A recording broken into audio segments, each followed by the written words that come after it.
Rich here, my fellow Drifting Maniacs, and as you know, I love big fast RC cars, but equally so I like building insanely fast small RC cars. And I've got this in from Vanguard. It's based on the WLToys A959 on here, carbon fibre chassis on this thing. It must weigh like about a pound in weight at the most, dripping with every metal component accessory on there you could wish for. And as soon as I saw this online, I was thinking, wonder if I could make the world's fastest A959. Now, I'm not quite sure on the world record for an A959 on there, but I have a feeling with this as the base, we're going to get fairly close to it. Anyway, in this video, I'm going to show you all the goodies I've got to go on this car. And at the end of the video, we're going to take it out for its first speed run and see just how fast it is and see just how much work I might have to do to make this into the world's fastest A959. So what goodies are we fitting to my A959? Well, we've got this Savox servo on here, good for 5 kilos pulling power, because you only need a tiny little micro servo to fit in there. And to power the car, I bought this from Vanguard as well. Quick 30 amp ESC on here, brushless motor. Now, a little bit of work to do on the brushless motor itself. Comes with this heat sink, but as you can see, that's flapping around in the wind like crazy there, so I need to put that in the vise, tighten that right up on there. And the ESC is actually fully programmable with a programming card, so I'm going to have to get my various ones out and see which one fits that. But the first job to do is going to be to remove that tractor connector and fit an XT60 to it so I can run it on 3S. Well, just a couple of minutes work and I've swapped that over to an XT60 connector, and I think I found a programming card. You will notice though, there is no motor mount. However, yours truly throws very little away. I tend to keep all the RC car parts that I've lost and forgotten about along the way, because one day they might turn out to be useful like this. So that motor mount will fit to the car on here. And when you buy this rolling chassis, it does come with the hardened steel gear to attach to the motor. So we've got all the mechanics to kind of get the thing going on there. But the tyres. What's wrong about the tyres, Rich? The front ones are facing one way, the rear ones are facing the other way. So I need to swap these rears around so we're getting all 4 tyres facing in the same direction. Not only that, these tyres and wheels look great, but they're not glued to the rims. Well, in the meantime, my body for the A959 has come in, and the rear wing as well. But the first job to do is to glue the tyres on and swap those rears over so that everything is facing in the right direction. Now I'm going to glue the tyres off camera because I have a certain way of doing it, which is not necessarily the best or the right way to do it, but it kind of works for me. Although I find with tyre gluing as well, it either goes very, very well or horribly, horribly wrong. Well, while I've got the wheels off to glue the tyres, I thought I would show you. It is absolutely metal everything on here, including metal hexes, which is a really neat feature for a car of this size. Well, that's all my tyres glued back on. I've glued them both at the front and at the rear. Made quite a reasonably nice job on there. No white marks on there for once. On there, they're all facing in the same direction. Back of the car, arrows facing forwards on there. So time to fit the hexes back on, and let's get that power plant in. Okay, well, with the wheels back on, 1 pound 4 ounces. I shall weigh it again when I put all the electrics and the body on, but that's not a bad start. Well, I put the heatsink in the vise, squeezed that, then slipped it onto the motor. That's now not going anywhere in a hurry and will now do its job. Now it's in contact with the motor. Speaking of that motor, 4,600 kV brushless motor. Should be quite quick in a standard A959. In this ultra lightweight one, it should be an absolute missile. How much is this going to weigh? Well, I've got my scales on here, so we're going to weigh the final car when it's built. Now, to anyone that thinks doing this stuff is easy, think again. Got me motor mount, but I failed to notice there's one screw broken off in there, so I'm going to need to drill that. Okay, well, I've got the motor in, and the mesh seems to be set quite nicely on that, so quite pleased with that. Certainly the car's very smooth indeed. These 2 metal mounts here, looking online, are for strapping the battery down into there. ESC, I'm thinking, we're going to fit in there. Got to take a bit of care to make sure we don't push it too far into that central drive shaft on there. Want it as far forwards as possible.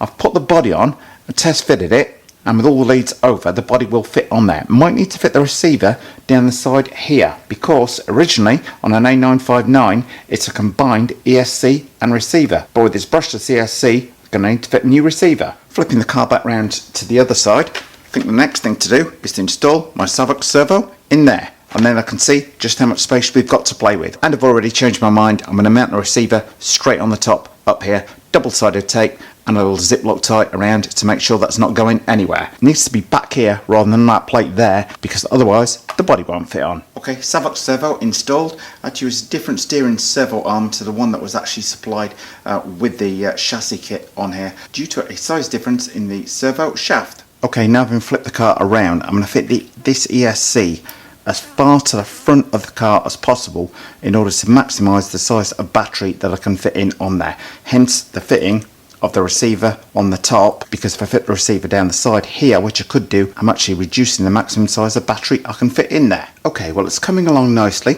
Got my ESC in place, fit the power switch to the side here, just super glued it on to the side of the ESC, tidied the wiring up here. I've got my ESC and my steering servo wire here. So next job, unbox the new radio and fit the receiver on there. So let's do that right now. Put in a Dumbo 6-channel receiver on it, which has got built-in gyro, because these are absolutely cheap as chips to buy. Tidied all my wiring up except for this loop at the front here, which I've just kept loose in case I need to reverse the motor, but I don't. It is actually running in the right direction. The problem that I have got though is the steering servo and this little control arm. I think I may need to reverse it round. I'll show you what I mean, because well, it's just fine that way. It's not getting enough steering the other way, so I'm actually inclined to take the steering servo out, flip it over and put the arm the other way, which should give it much stronger control over the steering. Hope that makes sense. So let's do that right now before we test it. And by the way, I'm not going to give it full throttle on the bench because it is absolutely bonkers. I've swapped the direction of the servo around, reversed the servo at the same time. Now getting full steering motion from side to side on there. Done the last bit of tidying up on the wiring, so time to get that body sorted.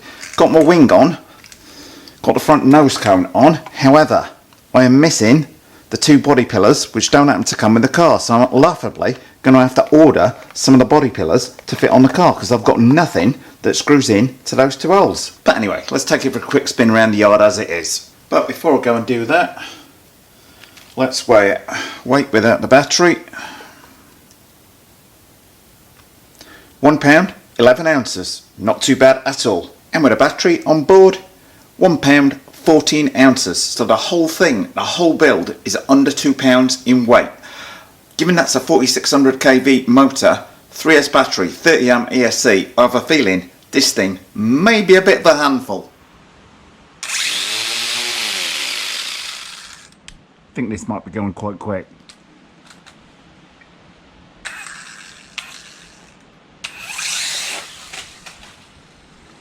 I think we're also going to need quite a long area to run this thing up in. Just test run, and I can safely say it is spinning all four wheels, even at just like a couple of millimeters on the throttle on here. Well, it's one of those cars where you feel you might have a stick of dynamite strapped to it. See what I mean? No body on it. I'm gonna have to be a little bit careful.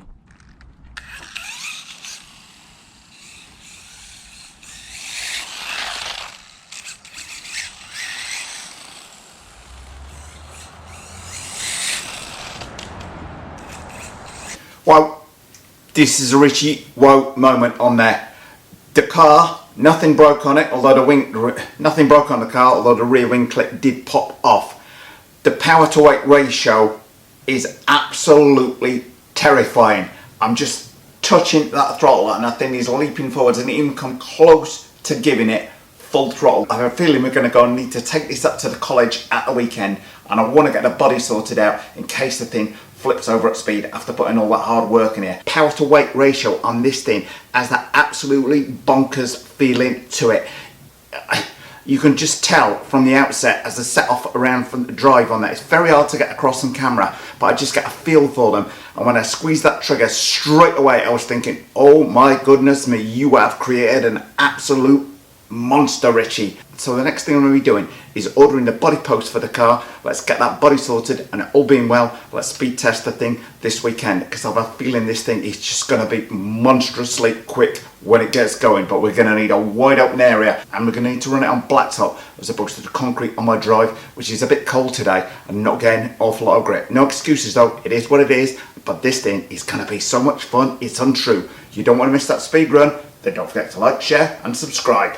Well, thumbs up if you like this video, guys. Post any comments you might have in the comment section below the video, and hit the circle below to subscribe. And if you do hit the circle, don't forget to hit the bell.